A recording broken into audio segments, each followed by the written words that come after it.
имате от устата, наистина е героизъм в това време да се дойде тук. И за което ви благодаря за проявения интерес към темата. Темата наистина си струва да бъде говорено по нея. Практиката ми в годините на изнасяне на лекции из цялата страна с проявили в тази тема в футуристската програма. Но вие пожелахте да я чуете сега, макар че в тези жеги да се говори за зимата е абсурдно, но така или иначе зимата ще дойде. Обикновено грижите за имунната система и за доброто ѝ състояние са целогодишни, докато се овладее това състояние, да се контролира достатъчно добре, но има няколко месеца на годината, в които тези грижи трябва да се активират, а има и ситуации и състояния, при които активното ни отношение към състоянието на имунната ни система е един добър начин да избегнем доста от болести. Добре. Така. Защо хората често боледуват? Разбира се, на първо място ослабения имунитет. Няма да се спирам подробно на всички тези неща, но те са илюстрация към темата и подробностите, за които ще говорим след това при приложение на продуктите. По добър начин илюстрират всичко това, за което след това ще стане дума. Когато човек има отслабена имунна система, ослабени функции на имунната система, особено от началото на развитието на организма си, от детската възраст, най-характерното и най-честите инфекции, които се получават и които задълбават лошото състояние на имунната система, това са инфекциите на горните дихателни пътища. Специално при децата, поради функционалното устройство, поради анатомичното устройство на тези органи, те имат по-набъбнала лигавица, по-тесни проходи. Инфекциите там са изключително лесни и чести. Лесни в смисъл за бактериите и за вирусите. Всичките тези чести инфекции на дихателните пътища допълнително натоварват имунната система и допълнително нарушават механизмите на собствена защита. Ако този процес се задълбочи, без ние да вземем активно участие в коригирането му и в повлияването му в благоприятна посока, започват вече лошите последици от нарушените или влошените функции на имунната система. Започват да се развиват усложнения, боледуванията зачестяват, някои от тях хронифицират. Емоционалният баланс на едно дете, което често боледува, защото почва от детската възраст, силно се нарушава. Често боледуващите деца отсъстват от училище, те биват освобождавани много често от физкултура, не участват в масови мероприятия и те развиват един емоционален дистрес. Това е фактор, за който рядко се говори, но в имунологията и в педиатрията в последните години се обръща голямо внимание на този момент, така че една от грижите на родителите, грижейки се за физическото здраве на децата си, е да знаят, че по този начин те им осигуряват и намаляване нивото на стрес, благодарение на тези заболявания, най-вече на горните дихателни пътища. От многото лекарства и от различните ограничения поради честото боледуване, децата развиват много често наднормено тегло. Едно болно дете бива повече оглезано и повече хранено. Добрите грижи на родителите водят, особено на бабите, за съжаление, водят доста често до промяна в добрите параметри на теглото на децата, което е доста променливо във възрастта на израстване. Това води и до промени на характера, води и до развитие на зависимости с времето. Следващия слайд. Говорим за имунната система, изключително интересна система, контролна система в човешкия организъм. Въобще не може да се твърди, че някои от системите в нашето тяло е от по-голямо значение за здравето ни, за функциониране на тялото ни от другите. Но така иначе имунната система има много интересни характеристики, които е добре човек бегло, макар и да знае за обща култура, за да знае как тя действа и как би могло да се подпомогне нейните функции да бъдат по-активизирани, когато е необходимо. Това е една специализирана система от клетки, тъкани и органи. Клетки, тъкани и органи. Една много интересна особеност и много важна характеристика е, че тези клетки на имунната система, тези стражи циркулират непрекъснато из организма. Тоест контрола на имунната система върху всичко, което става в нашето тяло, е денонощен, непрекъснато. Това става чрез кръвообращението. Държи се под контрол всичко чуждо, като причинители на различни заболявания, вируси, бактерии, алергени, туморни клетки. И сега е момента, тъй като по-нататък няма да говоря за ролята на имунната система в профилактика, не в профилактика, в контрол на раковите заболявания.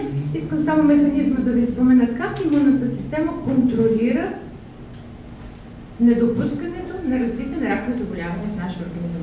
Във всеки един миг в нашето тяло се произвеждат десетки, стотици и хиляди и стотици хиляди туморни клетки. Т.е. клетки с променена структура, с склонни по-нататък да се преродят и да се развият в злокачествени заболявания. Това е един нормален процес в човешкото тяло. Няма хора, които да го нямат това и други да го имат в повече. Всички го имаме еднакво, така е генетичен ни код. Но имунната система е тази, която разпознава тези клетки като недобри за тялото, като нещо чуждо, защото те са с променена конструкция, конфигурация и други параметри. Тя ги ликвидира тези клетки още в създаването им, т.е. тя не допуска тези клетки да тръгват из организма и да правят огнища на развитие и оттам да правят образуването на туморите и всички лоши последици от това. Понякога, по незнайни причини, медицината все още е на много въпроси по отношение на раковите заболявания, ми е говорил, по незнайни причини този контрол се занижава или се нарушава по-сериозно. Тогава голяма част от тези клетки остават да се измъкнат от контрола на имунната система, загнездват се на разни места в организма, правят огнището на първичния тумор. Той може да бъде, така няма да спирам на подробности, и оттам нататък вече започва развитието на онкологичното заболяване. Т.е. контрола върху доброто състояние на имунната система в далечен прогнозен план осигурява и здравето ни и предпазването ни от тези сериозни заболявания, в които човечеството в последните години, за съжаление, сериозно страда. Имунната система уникалното свойство има, уникално свойство, няма друга система в организма така, да произвежда антитела. Тези антитела са специфичен отговор на причинители чужди, вирусни, бактериални, на антигени, на алергени и на всички други. При първата среща с даден причинител, имунната ни памет засича тези данни, след определено време се изработват антителата и при втора и следващи срещи, ако този процес е бил достатъчно успешен, нашето тяло се бори с причинителя достатъчно успешно. Това е механизма на образуване на специфичните антитела. Срещу всеки вид причинител има специфични, и то не е един вид антитела. Имунната система се обучава за правилния имунен отговор до 8-10 годишна възраст. Това след малко ще го видим на една друга графика, но това е изключително важно да се знае. Точно тук е местото на целенасочената и на качествената профилактика от страна на родителите за здравето на децата. Човек се ражда с неразвита, необучена и не готова за активни действия имунна система. Всяка една среща с причинители от околната среда, като вируси, бактерии, алергени и всички тези, които ги изредихме, води до обучение на имунната система. Именно с фиксиране в имунната памет на тези срещи и с производството на специфични и неспецифични антитела. Затова дечица, които са отглеждани в домашна среда, до третата си или четвъртата си година и по-малко са общували с деца на тяхната възраст, когато попаднат след това в детска градина или в ясли, започват, в повечето случаи, всяко правило, разбира се, си има изключение, започват много сериозно и активно да боледуват, защото те сега се срещат с всички тези щамове, които ги има в групите на децата. Същото се отнася и за детските ясли и въобще попадането на децата в колектив. Говоря за децата, това се отнася и за възрастните, но при възрастните вероятността да не си срещнал нещо в годините си на живота е много по-малко, докато при децата този процес предизвиква заболяване. В процеса на заболяване, на тази среща с причинител, е и този процес на обучение на имунната система. Ролята на родителите в профилактиката на заболяванията е да помогнат в този период на децата си по най-активен начин имунната им система по-лесно да се справя с изработката на тези антитела и с запаметяването на правилната реакция срещу тези причинители на заболяване. От тук нататък. Всичкото това са витамини, минерали, правилен начин на живот, правилно хранене, постепенно ще се спрем на тези неща. Но това е периодът, който е важен за здравето на човека и в напреднала възраст. Аз имам един въпрос към организаторите. Има ли тук климатика? Да, на максимум е. Сериозно? Моля ви, спрете да излъчвате топлина. Ще слънчев бряг долу, както на това. Спрете да ползвате климатици, защото погинам. Следващия може. Ако от време на време забравяме от топло. Запетвам я. Съвсем в общ план, тук съм изборила някои от заболяванията, които бихме могли да спестим на себе си и на децата си при добре работеща имунна система. Ако сме положили достатъчно грижи в ранната възраст на децата си да подпомогнем имунната система, или ако сме щастливците, на които имунната система генетично е добре програмирана и много лесно се справя дори без специални грижи, има такива щастливи хора. Ние ще избегнем много досадни, но и много сериозни заболявания. Честите простуди и храни, вирусните и бактериални инфекции на дихателните пътища, това, което е най-често и го има през цялата година, летни, вирусни и бактериални диарии. Знаете, в момента, поне по телефона ми се обаждат от София родители на мои пациентчета, на най-различни места из страната, вируса с разстройство и с висока температура, като всяка година. Така наречените летни грипове. Това го има. Никога не може да се избегне. Вирусите и бактериите циркулират през цялата година, а не знам дали знаете, но да ви го кажа, морската вода, особено на брега, там където играят децата, в тези температури, в тази концентрация на морските соли и на натриевия хлорид е перфектната среда за развитие на стрептококови бактерии. А затова много често децата през лятото правят и ангини, което не е редно, нали смятаме, че ангини са свързани с простудата, но подложени на огромните потоци от свободни радикали от силното слънце, особено каквото е сега, и с тези бактерии в естествената си среда по брега на морето, тези заболявания са доста често разпространени през лято. Това трябва да се знае, да се предпазва децата от жарките слънчеви лъчи и да се измиват достатъчно добре с един душ, да са лапали през това време каквото могат, но доколкото може човек да им спести излишни заболявания. Разбира се и тежко протичащи инфекции, благодарение на влошени показатели на имунната система, сезонни и хранителни алергии, автоимунни заболявания, онкологични заболявания. При добре работеща имунна система всичко това с големите разновидности във всяка една от тези точки, ако не тотално, то поне частично бихме могли да си го спестим, но това изисква полагане на труд и системни грижи за здраве. Следващия слайд. Много е важно човек да знае кои са неблагоприятните фактори за имунната система, защото някои от тях с активното си поведение можем да избегнем. Други можем да ограничим, трети са непреодолими, като замърсяването в околна среда, например. С това трябва да се съобразяваме. Но има фактори, които активно с доброто си поведение можем да избегнем. Това са вредните житейски навици. Това се отнася най-вече за възрастните хора, нека да не звуча банално, но тютюнопушенето и алкохола по много механизми, биохимични, чисто имунологични и механични, ако щете, влошават функциите на имунната система. Наред с всички други вреди, които допринасят в организма, специално по отношение на имунната система, те са с много лошо и бързо усещащо се въздействие. Един пример ще ви дам специално за пушачите и за ресническия епител, с който са покрити дихателните ни пътища, ноздрите и началото на трахеята и на големите разклонения на бронхите. Природата е направила така, защото там, както в тънките черва, има едни предпазни гласинки. Тези гласинки изпутват постепенно излишните секрети, натрупаните микробни тела, мъртви клетки и така нататък, те ги изхвърлят навън. С течение на времето при пушачите, поради хроничната кашлица, която те получават от вредното въздействие на катраните и на всички други много съставки в тютюна, от това кашлане, тази нежна и тънка лигавица, тези гласинки се пренапрягат. И от честите инфекции, които се получават в тях, те постепенно започват да изтъняват.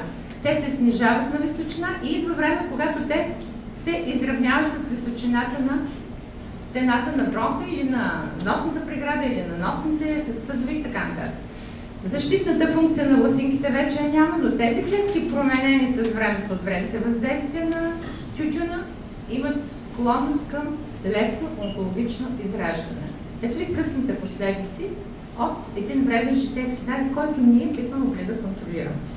За децата това е прекалено състояние пред компютрите, възможно тегло, липса на физическа активност, Така че вредните житейски навици при възрастни и при деца биха могли да бъдат избегнати и поставени под контрол. Самолечението с антибиотиците също е фактор, който може да бъде поставен под контрол.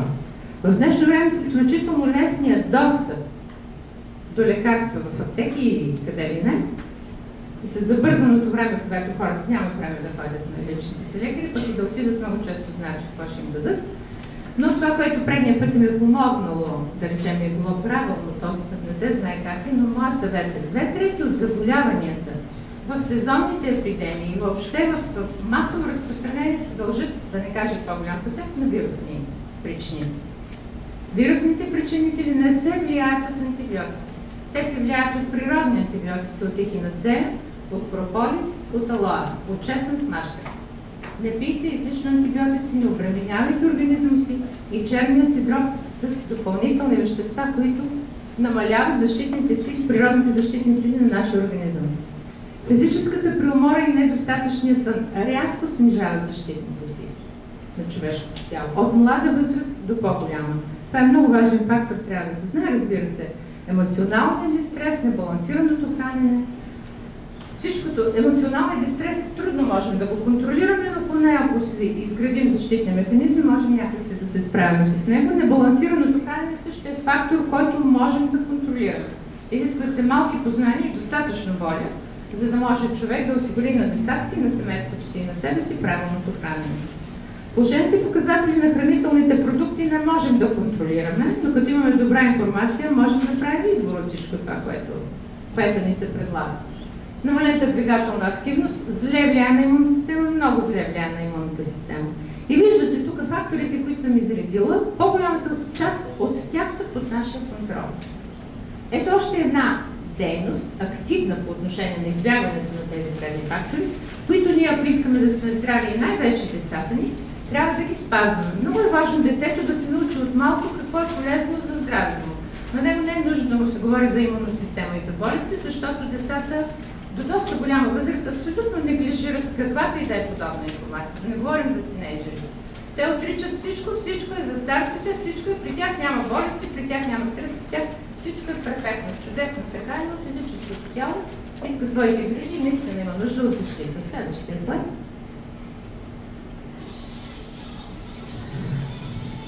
Това е една интересна графика, която искам... Аз и друг път съм говорила при вас по нея, вероятно вие сте си я ползвали при ваши лекции, сте я демонстрирали. Тук изключително добре са показани зависимостите на здравето от състоянието на имунната система. Основната жлеза на имунитета е тимусната жлеза. Тимуса. Той се намира зад гръдната кост на човека.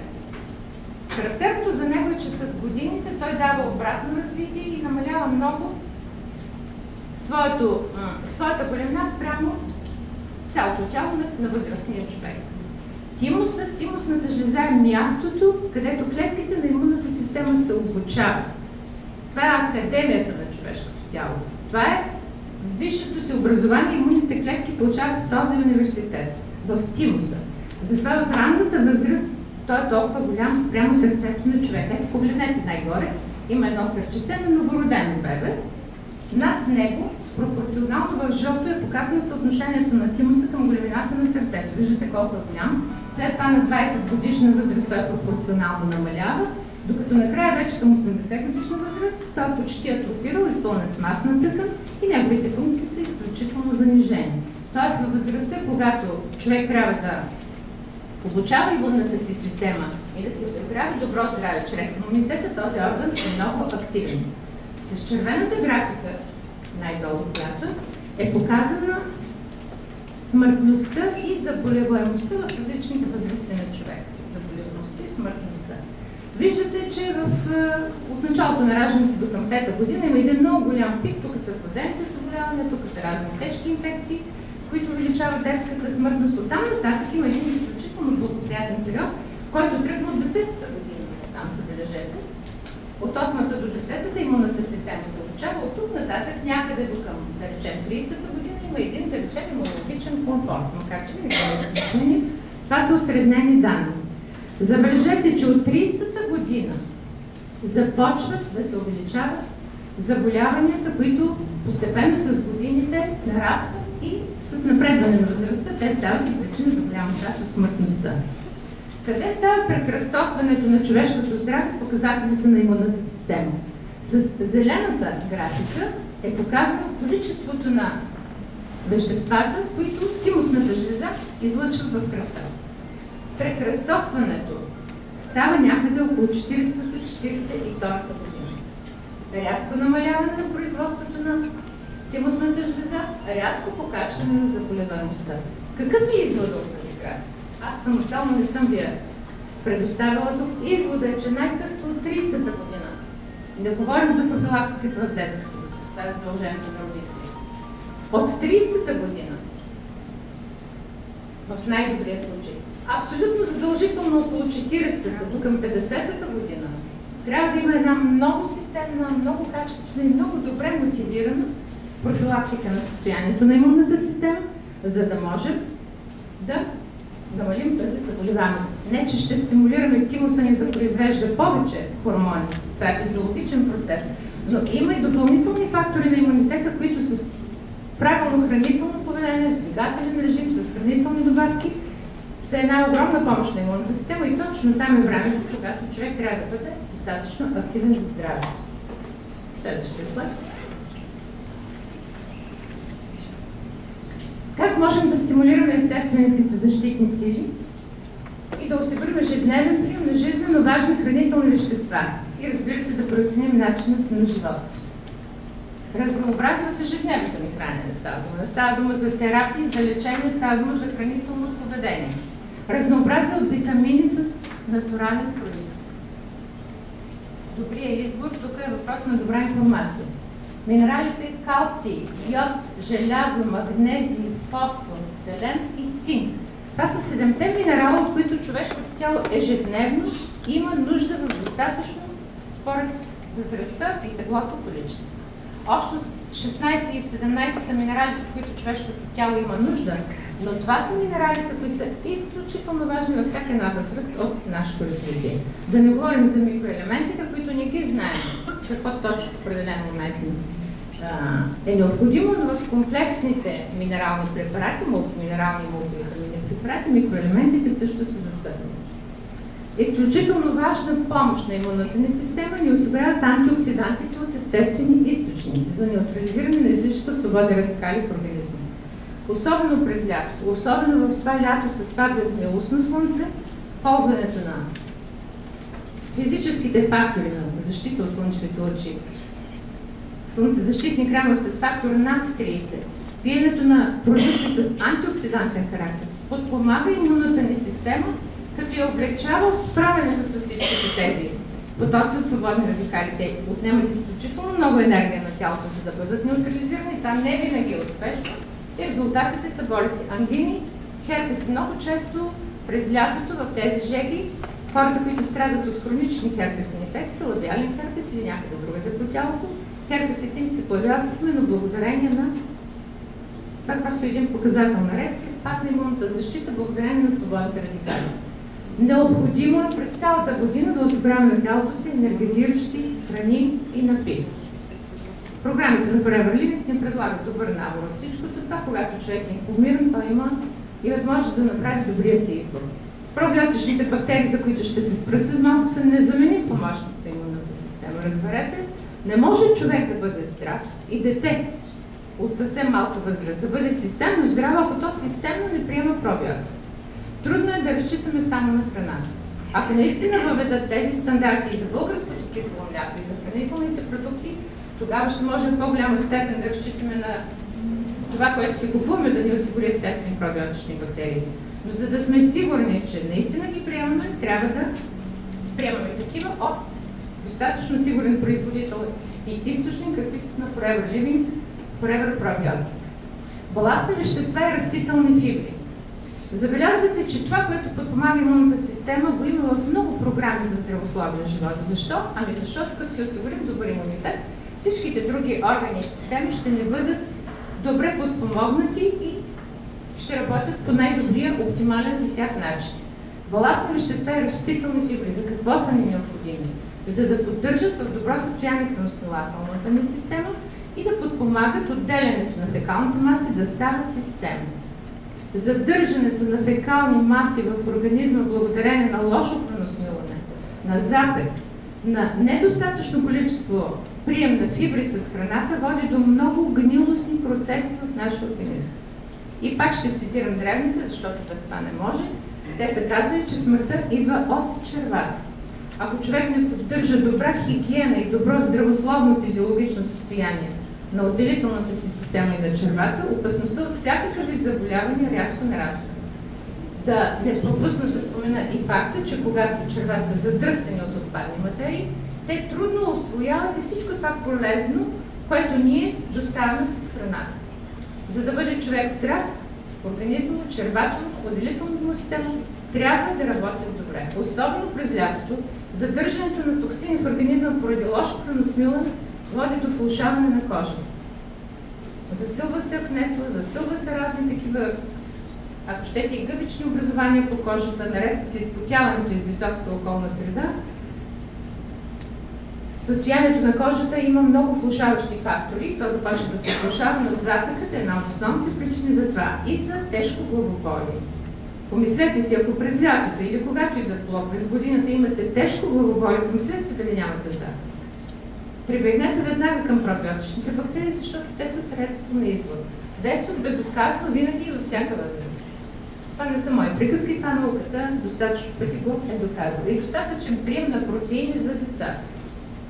За децата. При възрастните протеините, белтъчините, продуктите, които са източници, хранителните продукти, източници на такива вещества, е нужно да бъдат ограничени в разумни граници, разбира се, но при децата те са абсолютно задължителни. Защо? Защото антителата в човешкото тяло, за да се изградят, са нужни протеини. Затова на децата са им нужни лесно усвоими протеини. Те се справят с прясното мляко, с киселото мляко и с подходящи за тях меса на децата, за да растат не само за да трупат мускулна маса, но и заради антителата на имунната им система, протеините трябва да са неразделна част от храната им. Няколко простички правила, които човек може да пренебрегне, но когато се комбинират едно с друго, наистина създават възможност за добри условия за развитие на имунната ни система и за нейното функциониране. Следващия слайд. Ето един отговор от природата.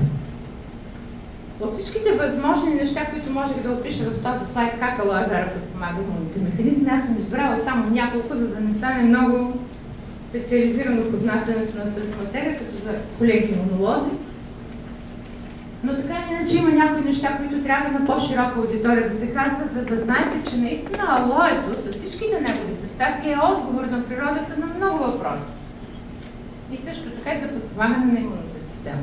Не знам колко от вас днес, това е на малко, поне не техническо, не юридическо, колко от вас днес са гледали сутринта по BTV коментара за хранителните добавки на Herbalife. Така имаше хора, които са гледали. Значи, не беше приятно това предаване, аз го изгледах много внимателно и си дадох сметка, че в нито едно отношение продуктите на Beverly, начина им на предлагане, моето участие във всичко това нещо, няма опасност да бъдат компрометирани, няма база за сравнение. Не познавам на Herbalife продуктите, не им познавам маркетинга, не познавам хора, които се занимават с това, макар че съм имала възможност да го направя, но тук нещата са други. Ние тук никога, или поне аз, тъй като нося отговорност за моите думи, иначе не искам да обещам, никога не съм казала, това е лекарство, без което не може. Това е нещо, с което вие трябва да се лекувате. Това е нещо, с което ще спрете лекарствата. Не е така. Всичките тези възможности, които продуктите на Forever Living ни дават, са помощ за нашето здраве. Като вид храна, специализирано и като специализирани добавки към храната. Изисква се интелигентност, мотивация и добра информация, за да може човек без да се фанатизира и да смята, че това е панацея, нали? И да изпада в някакви екстази, такива лесно обясними, за да бъде сигурен, че това, което прави за себе си и се опитва да обясни на околните, ще бъде полезно. И сега, когато ви говоря за възможностите на отговора на природата, чрез, разбира се, че има и други отговори на природата, не само алоe, но ние разполагаме с алоe и искам да ви спомена като имунолог, в колко важни моменти на развитие на имунния отговор Този нектар от природата, 98% е идентичен на това, което от току-що откъснатото растение човек може да консумира, пристига при нас в бутилките, би могъл да ни даде като помощ на имунната система. Освен антителата, които тялото ни произвежда като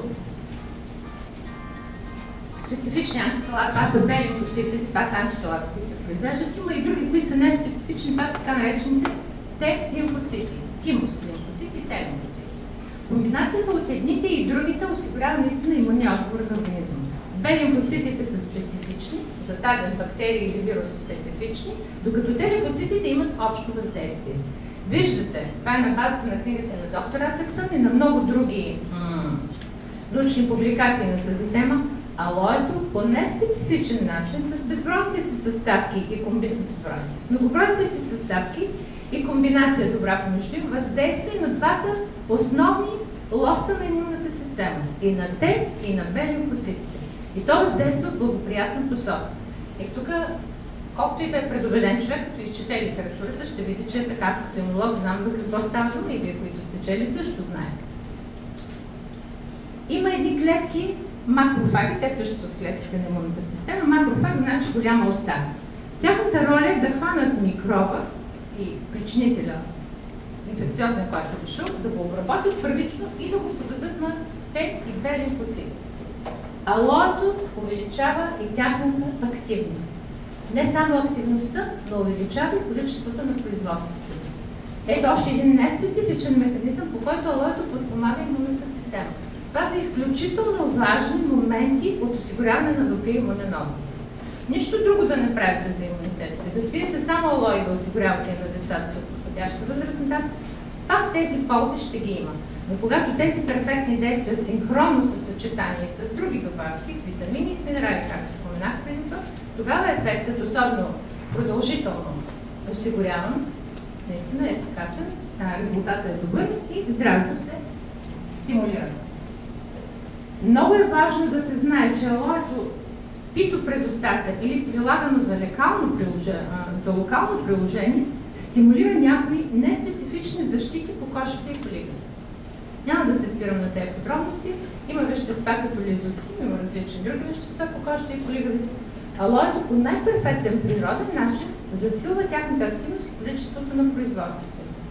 Тоест от много посоки ние сме подпомогнати в действието на имунната система. Засилва се противотуморната активност на лимфоцитите. Това, което в началото казах.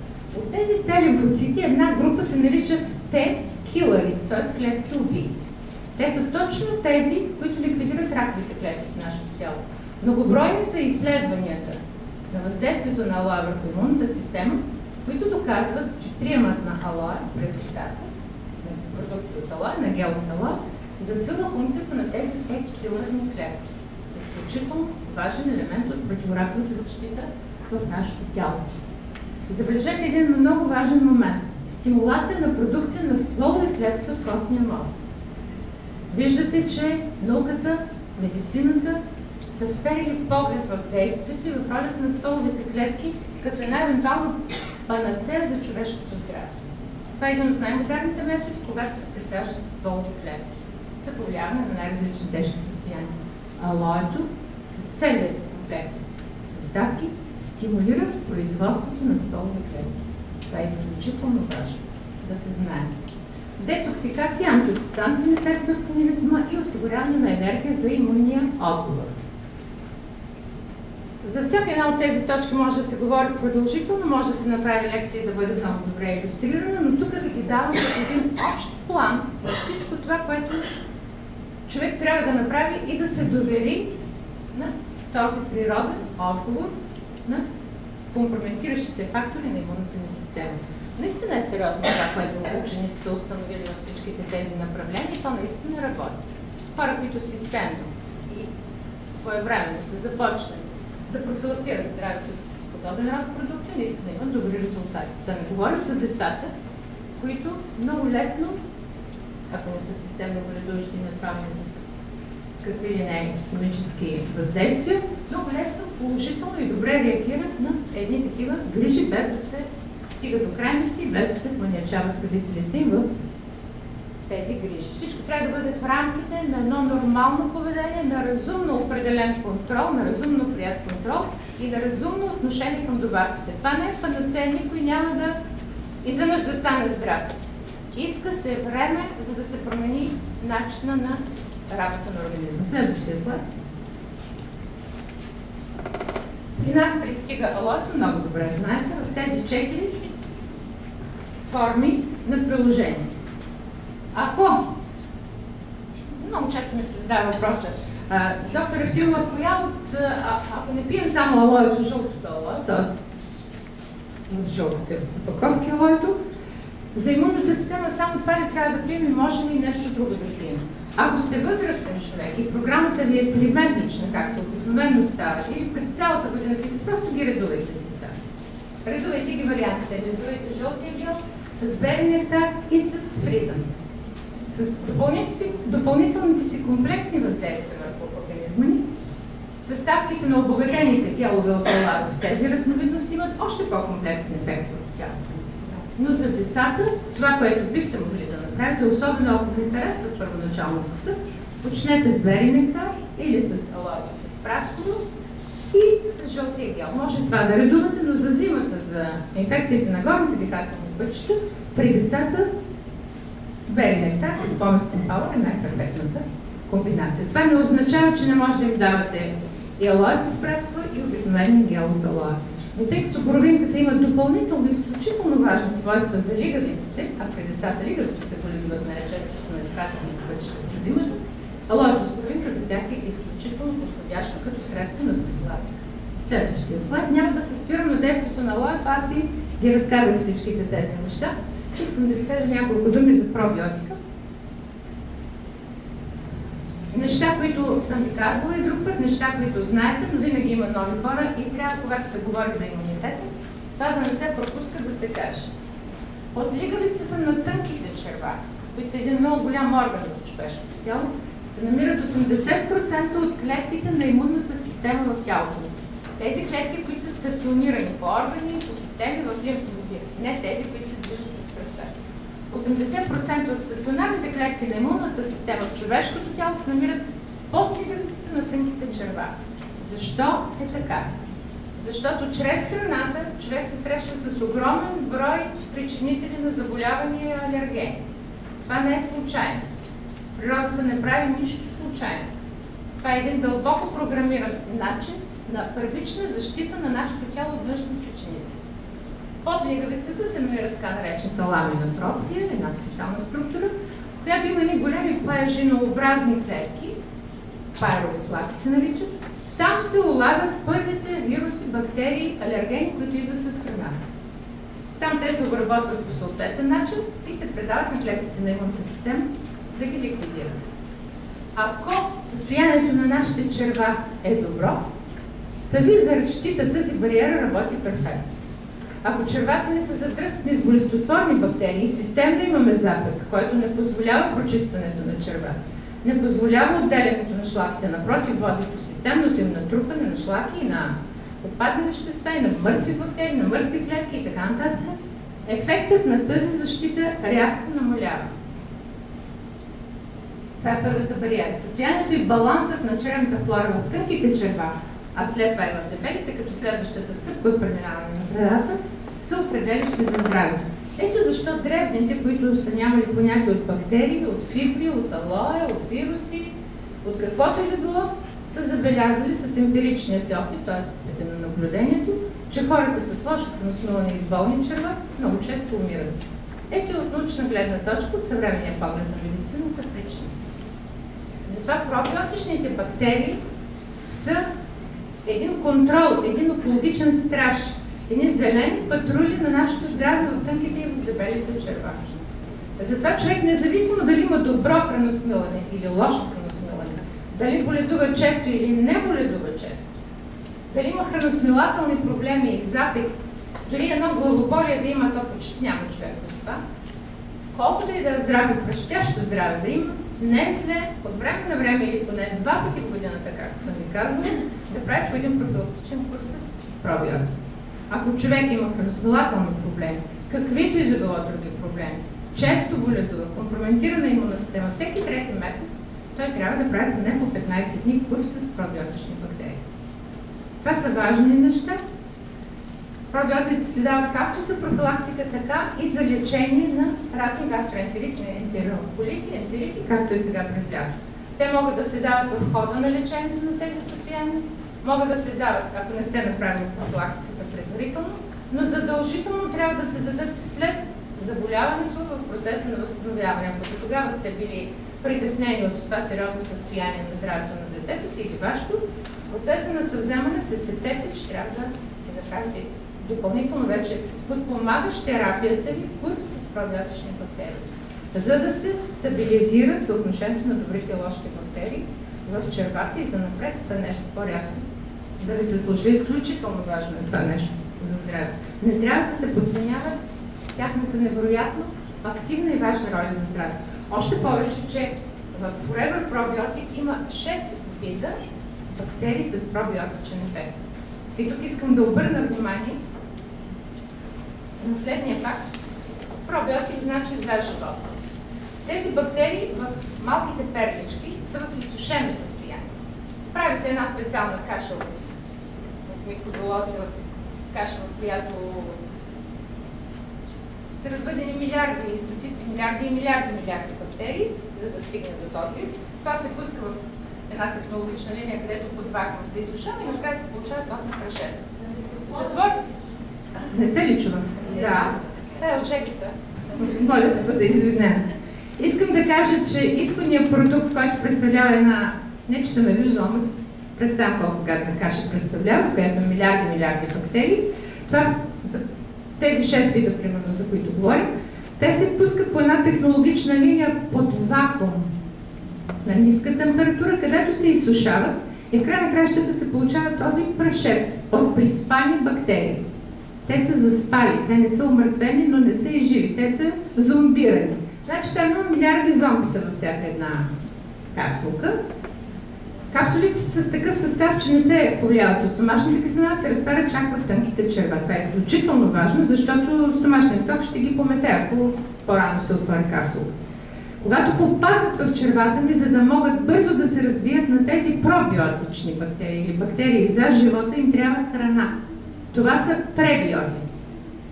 Пребиотик е преди пробиотика. Пребиотик. Това са плодовите и растителните захари. Това е алоето. С всичките видове плодови и растителни захари, които има в него. Не, че не може и нещо друго. Нали? Но алоето е перфектната храна и среда, в която събудилите се в тънките черва бактерии ще започнат да се хранят и много бързо, експоненциално, да започнат да се развиват и да се разполагат върху власинките на тънките черва, където да правят точно тази защитна бариера, за която говорих преди малко. И да не допускат гнилостните процеси и действието на лошите бактерии да повлияе на клетките на имунната система. Пиенето сутрин на гладно на дозата ви за деня алоe плюс една перличка пробиотик е правилната и перфектната крачка за предпазване на здравето ви не само на имунната система, но и в най-общ план. Това просто трябва да се знае. И трябва да се знае, че след като изпиете пробиотичните си бактерии и те населят вашите тънки черва, нормалният им механизъм на живот в естествени условия, когато има и пребиотик, т.е. ако има и достатъчно храна за тях, е някъде около 15 дни. След 15 дни те се отмиват от лигавицата на червата по съвсем естествен път и количеството им там намалява.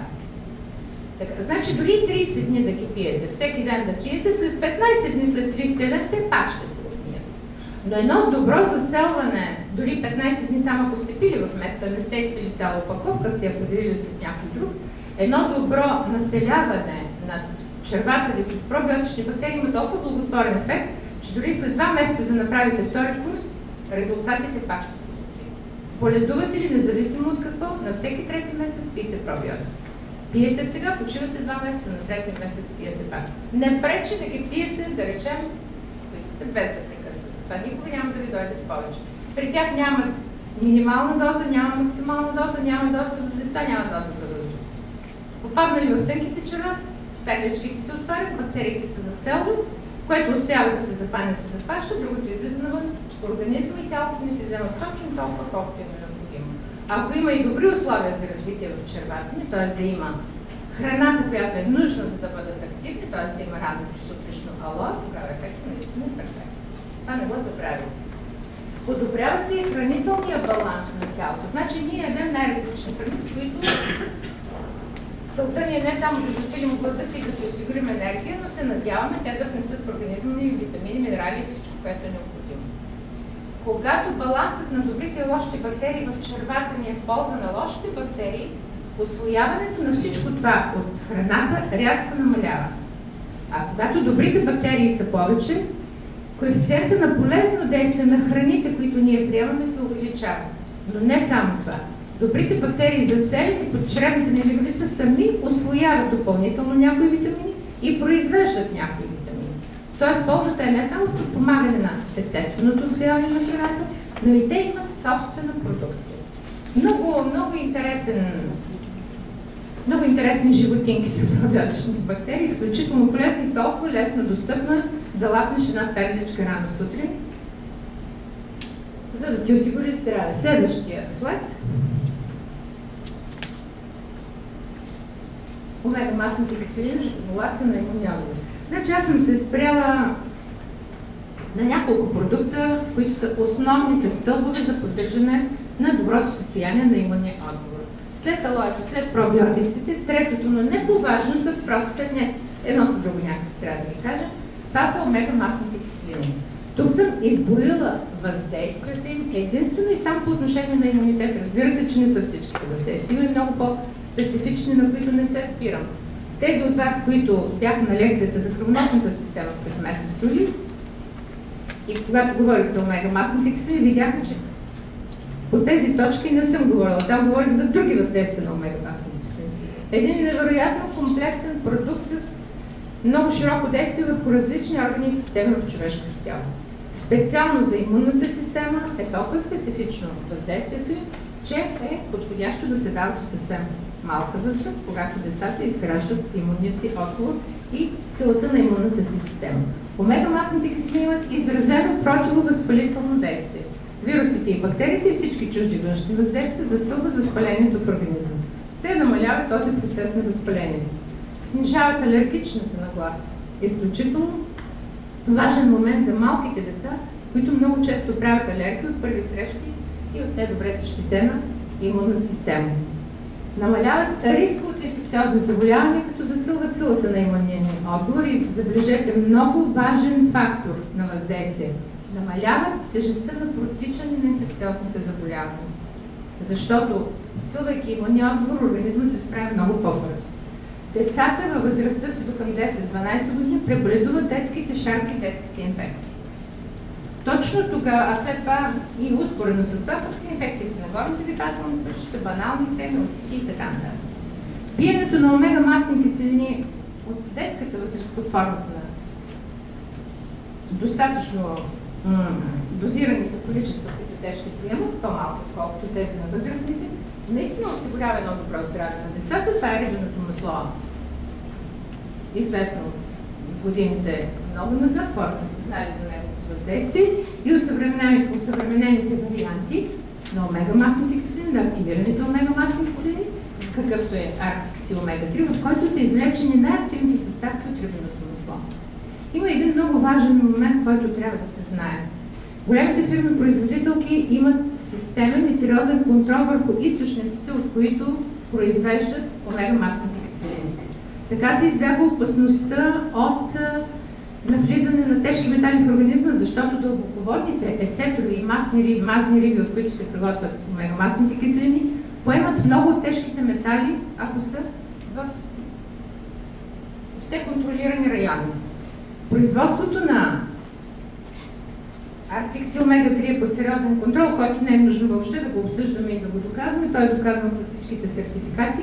Тази опасност абсолютно ни е спестена. Една чудесна комбинация съм ви дала и за деца, и за възрастни, но особено за деца в момента, тъй като говорим за детската възраст и за първите 8 години, но това разбира се в 100% важи и за възрастните, макар че дозите тук са за възрастни. Ако детето често боледува, не му пречи по една капсула на ден или през ден да му давате омега-масни киселини. и ако е малко по-големичко. Адсорбент С е по 1-2 таблетки на ден, това е за възрастни, за деца може и по 1 таблетка на ден. И забележете, поместим пауър, при него няма дози за деца и за възрастни, 15-30 мл. Перфектен антиоксидантен продукт, който в съчетание с омега-масните киселини с адсорбент С просто е сериозно рамо, сериозна патерица за бърз и качествен имунен отговор. Винаги при тръгване на разболяване на детето или на възрастен човек започнете с това. Просто задължително. Като сутрин се пие алоето, включете и пробиоза. Получава се една стандартизирана, универсално работеща програма за подпомагане на имунния отговор. Всичко на фона на алоe, плюс тези 3 конкретни съставки, нали? И плюс пробиотика, който може да го дадете след това или сте го давали преди това. Един широк подход към здравето на имунната ни система. Следващия слайд. Ето е ролята на антиоксидантите в човешкото тяло.